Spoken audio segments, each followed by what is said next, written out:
A paz do Senhor Jesus, meus amados irmãos, aqui a missionária Arlete, iniciando mais uma pré-aula da nossa Escola Bíblica Dominical, Editora Betel, neste segundo trimestre de 2020, quando estamos estudando o tema Salmos, uma referência para a vida de adoração e oração do cristão, comentada pelo pastor Adriel Gonçalves do Nascimento. Damos graças a Deus por mais uma vez estarmos virtualmente unidos para o estudo desta lição. E antes de iniciarmos o comentário de hoje, vamos buscar a direção do Espírito Santo de Deus. Grande e maravilhoso Deus, mais uma vez estamos aqui com os corações agradecidos a Ti pela oportunidade que temos de estudarmos, de aprendermos a Tua Palavra. Pai, neste momento eu te peço uma bênção especial na vida de cada um dos irmãos e das irmãs que estão nos ouvindo neste momento. Entra com a tua providência no lar de cada um, Pai. Resolve as questões que estão pendentes. Supre todas as suas necessidades. Fortaleça, Senhor, e renova as forças daqueles que estão cansados. Senhor, entra com a tua providência na vida daqueles que têm feridas na alma e cura. Coloque na mente e no coração dele a alegria de te servir. Em nome de Jesus, nos ilumine e direcione para este estudo. Amém. Amados, eu agradeço muito pela sua participação neste canal, pois tem sido uma alegria muito grande poder interagir com cada um de vocês. Para quem tem sido edificado com essas pré-aulas, existe uma forma de nos ajudar a fortalecer este trabalho. É deixando aqui o seu like, se inscrevendo se você ainda não é inscrito e também compartilhando este vídeo com outros irmãos. Este é um espaço onde aprendemos uns com os outros. Não se esqueça de sempre conferir se o sininho das notificações está devidamente ativado para que você receba de primeira mão as nossas postagens. O nosso objetivo é levar até você um complemento a mais para a sua escola bíblica dominical e juntos aprendermos um pouquinho mais da palavra de Deus. Hoje estaremos comentando a 8ª lição desta revista, que traz como título Apresentando ao Senhor nossos questionamentos. O texto áureo desta lição encontra-se no livro de Salmos. É o Salmo 73 e o versículo de número 28. E assim diz a palavra do Senhor. Mas, para mim, bom é aproximar-me de Deus. Pus a minha confiança no Senhor Deus, para anunciar todas as tuas obras. A verdade aplicada de hoje nos diz que, como filhos de Deus, podemos apresentar a nosso Pai nossos temores e nossas angústias e incertezas. Os textos de referência de hoje encontram-se no livro de Salmos, o Salmo 73, versículo 1, o Salmo 77, versículos 3, 4, 7, 11 e 16. E assim diz a palavra do Senhor. Verdadeiramente, bom é Deus para com Israel, para com os limpos de coração. Lembrava-me de Deus e me perturbei, queixava-me e o meu espírito desfalecia. Sustentaste os meus olhos vigilantes. Estou tão perturbado que não posso falar. Rejeitará o Senhor para sempre e não tornará a ser favorável? Lembrar-me-ei, pois, das obras do Senhor, certamente que me lembrarei das tuas maravilhas da antiguidade. As águas te viram, ó Deus, as águas te viram e tremeram, os abismos também se abalaram.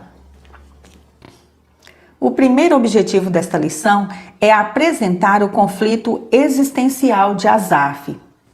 É bastante comum surgirem questionamentos durante as crises existenciais que nos levam a pensar no verdadeiro sentido da nossa fé em Deus. Nas mais variadas circunstâncias da vida, iremos nos deparar com situações que colocarão em prova nossa fé e confiança em Deus.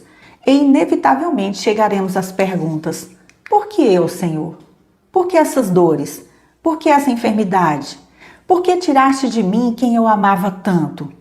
Por que estou vivendo essa ou aquela situação se sou fiel a Ti? Porque as pessoas boas sofrem enquanto os maus prosperam. São muitas as situações que contrariam a nossa fé e até estremecem a nossa confiança de que Deus realmente está ouvindo as nossas orações. É fácil agitarmos a bandeira da alegria quando somos colocados nos lugares altos, quando tudo acontece como estávamos esperando. Entretanto, é preciso retornarmos sempre ao vale da realidade desta vida, com suas dificuldades e obstáculos, e submetermos a nossa fé no Deus ao qual servimos, não nos esquecendo de nenhum dos seus benefícios para conosco e de que somente Ele tem todas as respostas para os nossos questionamentos. Conflitos existenciais podem aparecer a qualquer momento na vida do cristão. E por isso é tão importante sermos fortalecidos na fé e confiança em nosso Senhor Jesus Cristo, sabendo que não somos frutos do acaso e que Ele jamais nos abandonará à própria sorte. Fica para nós a pergunta: em que nível está hoje a minha e a sua fé em Cristo? Temos confiado verdadeiramente que Deus tem o controle da nossa vida? Veremos nesta lição o conflito existencial de um homem de Deus que até parece ter sido escrito em nossos dias. Tópico 1. O conflito existencial de Asaf. Segundo alguns estudiosos, Asaf foi um músico importante da época de Davi e foi nomeado pelos principais levitas como responsável pela música juntamente com Etã e Emã, quando a arca de Deus foi transportada da casa de Obed-Edom para a cidade de Jerusalém. 1 Crônicas 15, 16 ao 19. Além de cantar, ele também tocava símbalos, um antigo instrumento de percussão feito de metal, conforme 1 Crônicas 15, 16, 16, 5 e 19. Asaf também era conhecido como vidente, ou seja, uma pessoa que recebia mensagens de Deus para a nação de Israel por meio de visões ou sonhos, conforme está registrado no segundo livro de Crônicas 29 e 30.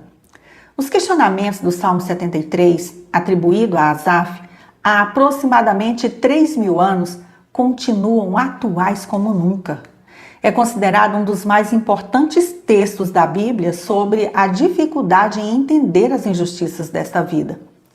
Esses questionamentos também atormentaram a mente de Jó, quando descreveu a prosperidade dos perversos em meio ao seu sofrimento, dizendo: como é, pois, que vivem os perversos, envelhecem e até se tornam mais poderosos? Jó 21, 7. Jó argumenta com seus amigos sobre a falsa ilusão de que o justo nada de mal pode acontecer, e sim ao ímpio, mostrando ser perfeitamente possível que uma pessoa ímpia viva uma vida farta de bens, alegria na família e aparente segurança, mas no final acaba perecendo. O profeta Jeremias também se queixou a Deus, perguntando: por que prospera o caminho dos perversos e vivem em paz todos os que procedem perfidamente? Jeremias capítulo 12, versículo 1, a parte B do versículo. O profeta não entendia a razão pela qual Deus permitia que o povo ímpio de Judá prosperasse, enquanto os justos sofriam neste mundo, e isso lhe afligia a alma. Quem sabe você que me ouve agora, assim como eu, já se pegou questionando por que tanta dificuldade no seu caminho, mesmo servindo a Deus com fidelidade, enquanto que pessoas que você conhece que não têm o temor de Deus são abençoadas com a prosperidade, vivem aparentemente tranquilos e felizes. Deus tem uma resposta para mim e para você, como teve para Asaf, para Jó e para Jeremias, e um dia iremos compreender e agradecer ao Senhor por tudo que passamos aqui por amor a Ele. Subtópico 1.1 A bondade de Deus. Asaf inicia o Salmo 73 falando que Deus é bom para com Israel e para com os seus, aqueles que são limpos de coração. Asaf tinha a sua fé alicerçada em Deus e tinha conhecimento de como o Senhor já havia manifestado a sua bondade para com o povo de Israel. Assim como Asaf, nós também sabemos que Deus é bom, que nos ama, que nos escolheu, que nunca nos abandonará, mas sempre cuidará e nos abençoará em tudo se formos fiéis a Ele. É comum pensarmos que a bondade de Deus seja retribuída com as suas bênçãos em nossas vidas por termos abandonado o pecado para nos dedicarmos ao Senhor e à sua obra. Mas muitas vezes é difícil entendermos como é que as pessoas que nem ao menos temem a Deus conseguem sua prosperidade com facilidade, não é mesmo? Essa também era a fé de Asaf. Ele cresceu ouvindo que Deus era bom para os justos. Porém, ao olhar em sua volta, parece que a realidade do mundo está em desacordo com o que havia aprendido e sempre acreditado. O que o salmista não tinha ainda entendido é que a bondade de Deus está associada com o seu amor, a sua graça e a sua misericórdia e longanimidade para com todos os homens. Por isso Deus usa de bondade até mesmo para com os ingratos e maus, como disse o Senhor Jesus em Lucas 6,35. Ele faz nascer o seu sol sobre os maus e bons e vir chuvas sobre os justos e injustos, conforme Mateus capítulo 5, versículo 45, a parte B do versículo. Deus não faz acepção de pessoas como nós muitas vezes fazemos, e a sua bondade se manifesta desde a obra da criação, até enviar o seu único Filho, Jesus Cristo, para nos salvar. A bondade de Deus vai muito além de qualquer atitude bondosa que nós conhecemos. Subtópico 1.2. Resistindo à tentação. O salmista não estava compreendendo como Deus podia ser tão bom para com os ímpios. O seu foco estava se desviando do seu Senhor e acabou desabafando. Quanto a mim, os meus pés quase se desviaram. Pouco faltou para que escorregassem os meus passos. Salmo 73, versículo 2. Desviar-se dos caminhos do Senhor é algo que pode acontecer a qualquer momento com aqueles que não vigiam, que não oram. Todos nós estamos sujeitos à queda, se não estivermos alerta, conforme está registrado em 1 Coríntios 10, 12. Precisamos aprender a fazer sempre uma análise das nossas escorregadas na fé, para prevenir novas quedas no futuro. Para Asaf, faltou muito pouco para que saísse da presença de Deus. Ele reconhecia as suas bênçãos sobre aqueles que são fiéis, mas entrou em conflito por não compreender o motivo pelo qual Deus também era tão bom para com aqueles que não serviam ao Senhor e ainda permitia que prosperassem. Ele parecia entender que quem serve a Deus é sempre protegido e abençoado, e quem não o serve é que deve sofrer as privações. Para ele, somente os fiéis em Israel deveriam contar com a bondade de Deus, e por isso ele enfrentou um conflito interno enorme ao ver pessoas más prosperando, e isso quase o levou a se desviar dos caminhos do Senhor. Subtópico 1.3. A inveja. Esse é um dos piores sentimentos que o ser humano pode ter. Encontramos na Bíblia registros de vários casos de inveja que nos trazem grandes lições sobre o perigo desse sentimento. O primeiro homem nascido, Caim, se deixou dominar por uma espécie de ira invejosa quando assassinou Abel, seu irmão, pelo fato de Deus ter se agradado mais da oferta dele do que da sua. Está registrado em Gênesis capítulo 4, versículos 1 ao 16. A Bíblia mostra que Raquel, mulher de Jacó, invejou Leia porque esta podia ter filhos e ela não, conforme Gênesis 30. José sofreu terrivelmente nas mãos dos seus irmãos por causa da inveja que estes tinham dele, por agradar e obedecer ao seu pai Jacó. O rei Saul sentiu inveja de Davi porque Deus lhe deu conquistas, a vitória sobre Golias e o amor do povo, conforme 1 Samuel 18, 6 ao 16 e capítulo 19, versículo 5. O próprio Senhor Jesus Cristo foi vítima da inveja dos líderes judeus que o entregaram para ser crucificado porque invejavam as suas obras. Mateus 17, 18, Marcos 15, 10. Os apóstolos de Jesus também foram vítimas da inveja dos seus opositores. E ainda hoje a humanidade sofre terríveis consequências por causa desse sentimento. A inveja é tão terrível que a sua proibição está dentre os 10 mandamentos ordenados por Deus. Não cobiçarás a casa do teu próximo, Não cobiçarás a mulher do teu próximo, nem o seu servo, nem a sua serva, nem o seu boi, nem o seu jumento, nem coisa alguma que pertença ao teu próximo. Êxodo capítulo 20, versículo 17. Está escrito no livro de Provérbios que o ódio é cruel e destruidor, mas a inveja é pior ainda. Provérbios 27, 4.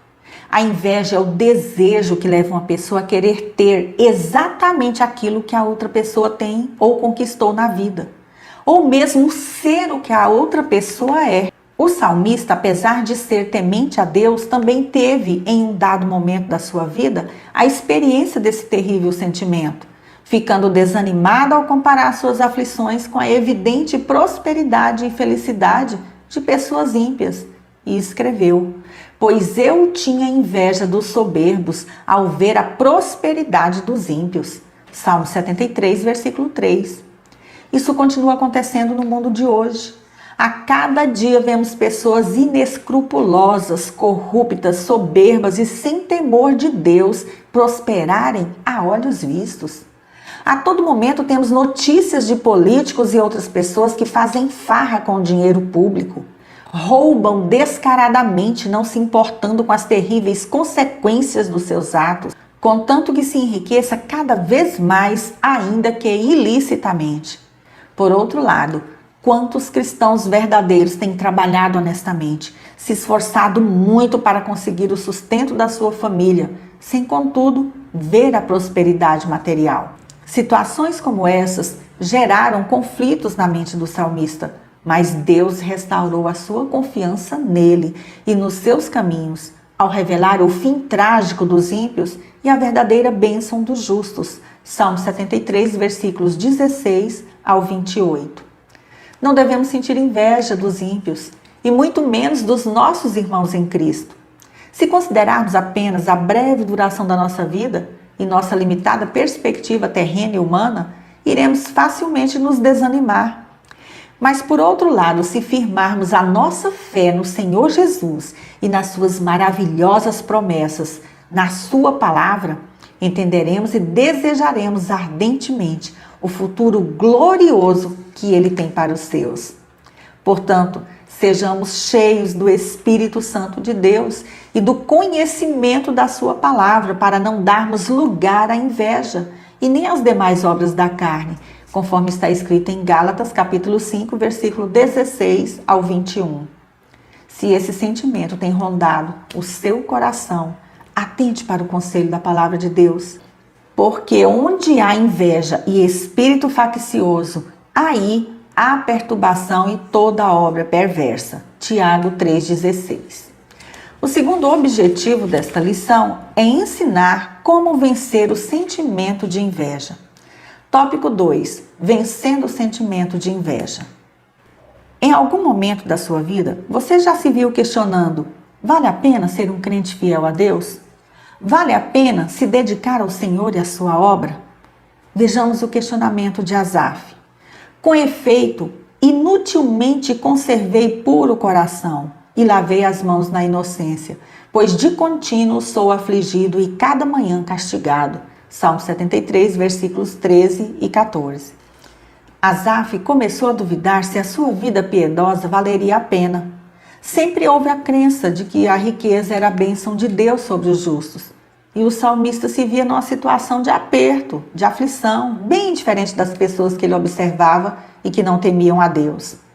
Isto levava a um conflito interno que muito o atormentava. Realmente chega a ser incrível como o justo é submetido à provação nesta terra. Deus corrige os filhos que ama.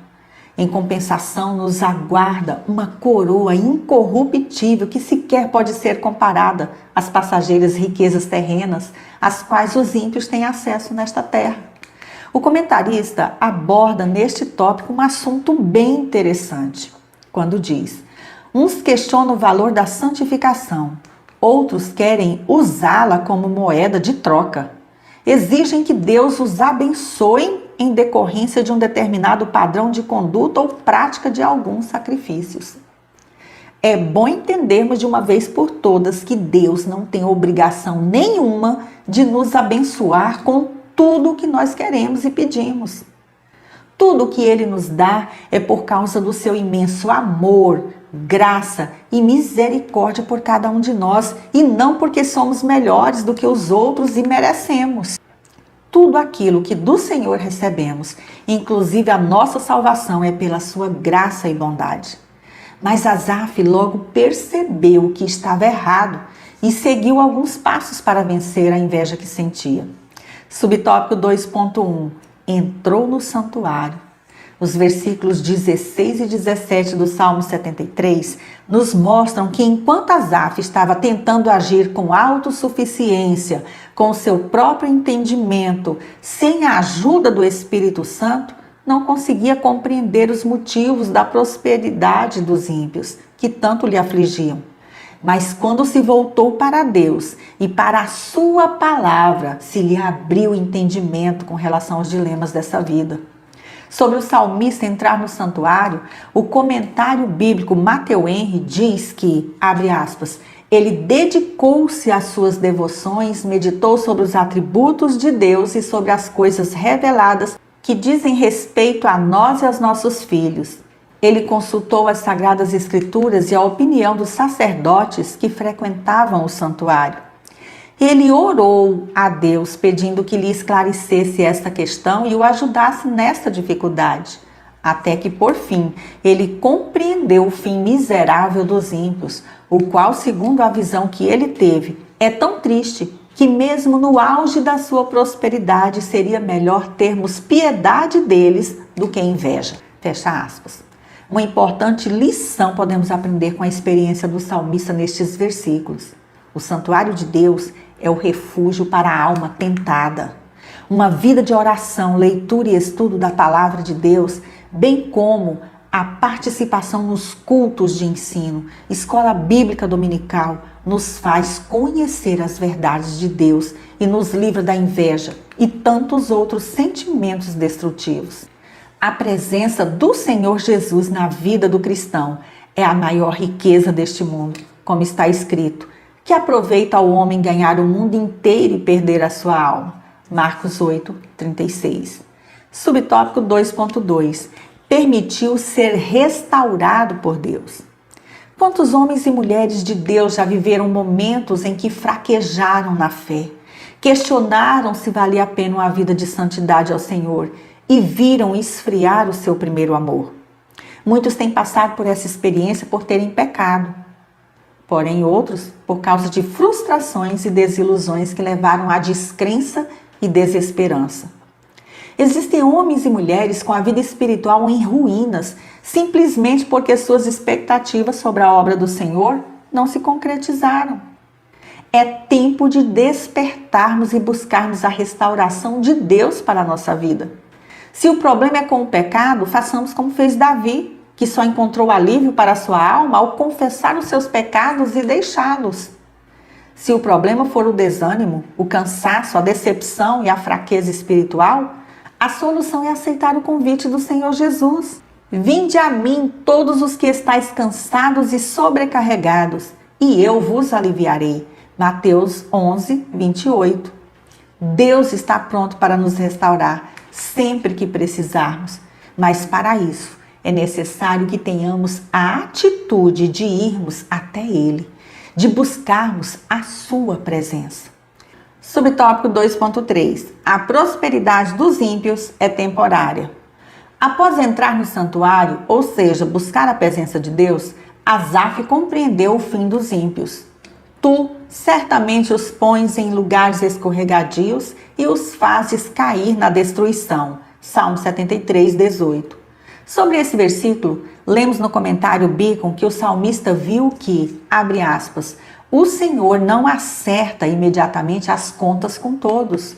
De modo súbito, ele entende que o ímpio que prospera, a quem ele havia insensatamente invejado, foi colocado em lugares escorregadios e destinado à destruição. Desolação e terrores são o seu destino, conforme o versículo 19. Como tudo muda em um sonho, conforme o versículo 20. No momento em que se acorda, assim ocorrerá quando Deus acordar para julgar. Tudo será invertido, como ocorreu com o rico e Lázaro, conforme o Senhor Jesus narrou em Lucas 16, 19 ao 31. Fecha aspas. O terceiro objetivo desta lição é explicar a importância de clamar em meio à angústia. Tópico 3, clamando em meio à angústia. Enquanto o Salmo 73 trata dos conflitos existenciais relacionados à fé, o Salmo 77 é considerado um verdadeiro clamor de um crente aflito e marcado pela sensação de angústia e reflexão interior.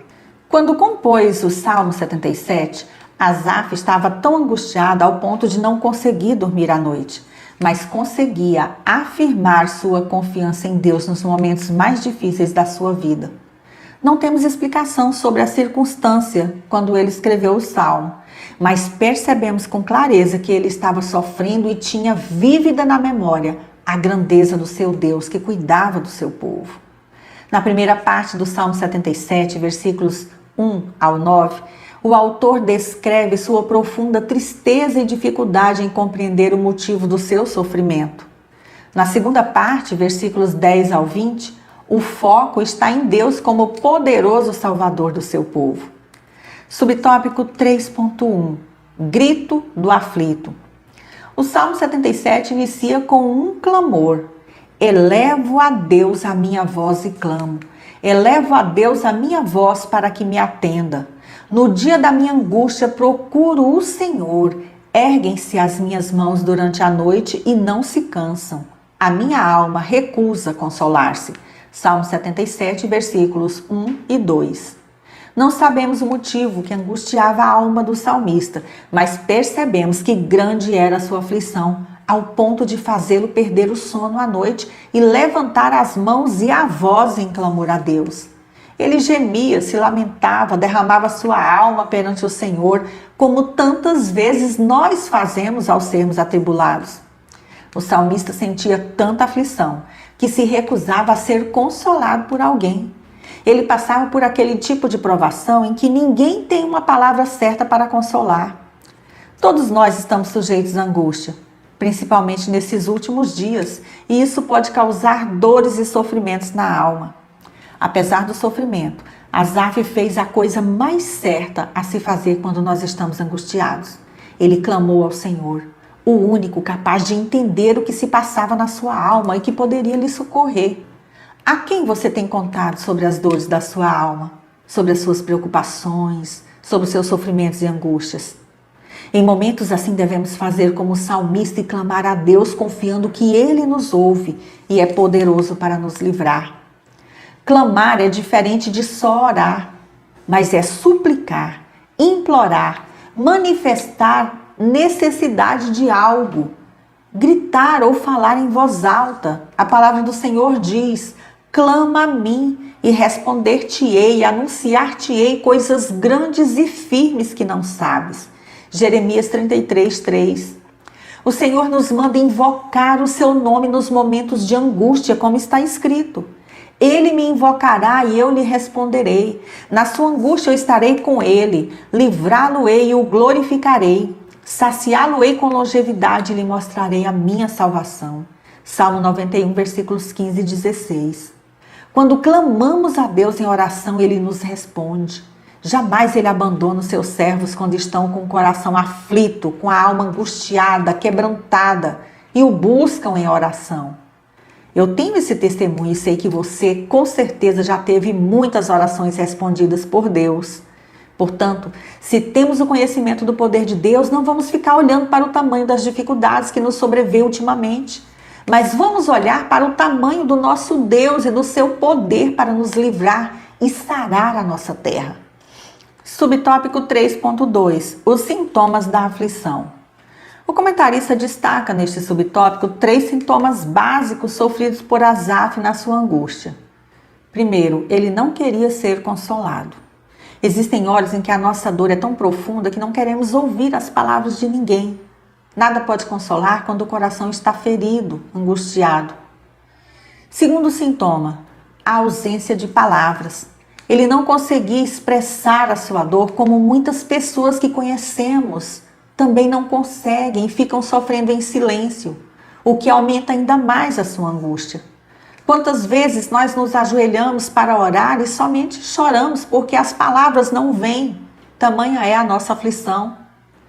Terceiro sintoma, ele sentia-se rejeitado por Deus, como se expressa no versículo de número 7. Rejeita o Senhor para sempre? Acaso não torna a ser propício? Salmo 77, versículo 7. Quantos hoje estão sentindo como se Deus não ouvisse mais as suas orações, porque ainda não obtiveram a resposta? A Bíblia nos garante que a oração realizada de acordo com a vontade de Deus será atendida. Lemos na palavra do Senhor. E esta é a confiança que temos para com Ele, que se pedirmos alguma coisa segundo a sua vontade, Ele nos ouve. 1 João 5,14. Contudo, muitos estão frustrados por não terem suas orações respondidas, porque querem que se faça a sua própria vontade e não a de Deus, que sabe de antemão o que é melhor para as nossas vidas. Ou se frustram por Deus não fazer exatamente como querem que Ele faça. Temos sempre que lembrar que a vontade de Deus é soberana, boa, agradável e perfeita para cada um dos seus filhos, conforme Romanos 12:2. E sempre lembrar que a resposta virá no tempo certo de Deus e não no nosso. Veja que a angústia se expressa ainda mais no versículo 9, quando ele diz: esqueceu-se Deus de ser benigno? Ou na sua ira terá ele reprimido as suas misericórdias? Salmo 77, 9. Quando estamos passando por momentos de tribulação e desânimo, ou até mesmo por depressão, é comum mergulharmos na tristeza e isolarmos de outras pessoas. Alguns tendem a esquecer-se de Deus e fugir da sua presença nos momentos de angústia. Não foi o procedimento de Asaf. Mesmo angustiado, ele encontrou forças para buscar o Senhor. Amados, Deus não se esquece de ninguém. Não é homem para que tenha lapso de memória. Como disse o profeta Isaías, acaso pode uma mulher esquecer-se do filho que ainda mama, de sorte que não se compadeça do filho do seu ventre? Mas ainda que esta viesse a se esquecer dele, eu todavia não me esquecerei de ti. Isaías 49:15. Subtópico 3.3. Restabelecendo a fé. A partir do versículo 10 do Salmo 77, o salmista muda de atitude, para de focar no seu próprio sofrimento e passa a ter o foco em Deus e na sua grandeza. Ele lembra como o Senhor tirou seu povo do Egito com mão poderosa e como livrou Israel das mãos de Faraó ao atravessar o Mar Vermelho. Ele reconheceu que não há Deus como nosso Deus e a sua fé foi restabelecida. No Salmo 77, Asaf não revela o motivo da sua ansiedade, mas ele deixa claro que achou a resposta para a sua oração em Deus. O Senhor ainda responde às nossas orações feitas com fé. O Senhor Jesus nos diz em sua palavra que e tudo quanto pedirdes em oração, crendo, recebereis. Mateus 21:22. A Bíblia nos conta a história da cura de um jovem possesso desde criança, onde o seu pai, reconhecendo a pequenez da sua fé, pediu ao Senhor Jesus: eu creio, ajuda-me na minha falta de fé. Marcos 9:24, a parte B do versículo. Quem sabe, neste exato momento, também cremos como Asaf ou como o pai daquele jovem, mas a nossa fé não é suficiente para recebermos a nossa vitória. Reconheçamos a grandeza, soberania e poder do nosso Senhor e Salvador Jesus Cristo e tenhamos a humildade de orarmos pedindo que Ele nos ajude e aumente a nossa fé. De fato, sem fé é impossível agradar a Deus. Hebreus 11:6, a parte A do versículo. Para concluir, mesmo sendo discípulo de Cristo e templo do Espírito Santo, continuamos sendo vasos de barro, segundo aos Coríntios 4:7. Somos totalmente dependentes da graça do Senhor no enfrentamento de tantas situações que parecem querer nos sufocar. Em Cristo, podemos sempre triunfar, segundo aos Coríntios 2:14. Convidamos você, meu irmão ou irmã em Cristo, a visitar o blog revistebd.com para baixar ali os seus slides referentes a essa lição, ouvir os 3 hinos da nossa harpa cristã que foram sugeridos aqui pela revista e ter acesso aos demais comentários. O nosso blog hinosdaharpa.org também aguarda a sua visita, disponibilizando ali os hinos da nossa harpa cristã com cifras, partituras e biografias dos seus autores. Quero aqui agradecer mais uma vez pela sua companhia. Se você gostou desta pré-aula, inscreva-se em nosso canal, deixe aqui o seu like, o seu comentário para contribuir com a divulgação deste trabalho. Compartilhe este vídeo com outros irmãos em Cristo e nos informe também de onde você está nos assistindo. Que Deus em Cristo Jesus continue te abençoando grandemente. Fique na graça e na paz do nosso Senhor e Salvador Jesus Cristo. E até a nossa próxima pré-aula, se Deus assim nos permitir.